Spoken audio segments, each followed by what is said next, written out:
এত বড় সাহস, তুমি এই মেয়ের সাথে কক্সবাজার যাবে? আমি থাকতে তোমার এই আশা পূরণ হবে না। আশা আশা, তুমি আসলে যা ভাবছো ব্যাপারটা তা না। আমরা তো অফিসের কাজে কক্সবাজার যাবো। ঠিক আছে, তাহলে আমি তোমার এমডি এর কাছে যাই, গিয়ে বলি তুমি এই মেয়ের সাথে কক্সবাজারে যাচ্ছ।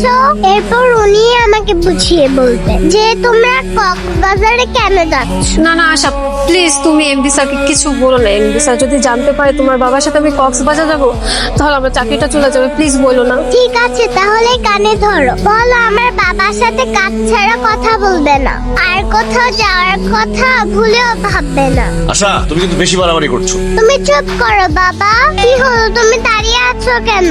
কানে ধরো, নয়তো আমি এমডি স্যারের কাছে যাব। না না, আমি কানে ধরছি, কানে ধরছি। এই যে দেখো, আমি কানে ধরছি। শোনো, আমি তোমাকে কথা দিতেছি, তোমার বাবার সাথে আমি কাজ ছাড়া কোনো কথা বলবো না। আর তোমার বাবার সাথে কোথাও ঘুরতে যাওয়ার কথা, ওরে বাবা, আমি স্বপ্নেও ভাববো না। ভেরি গুড, যাও এখান থেকে। হ্যাঁ, যাচ্ছি।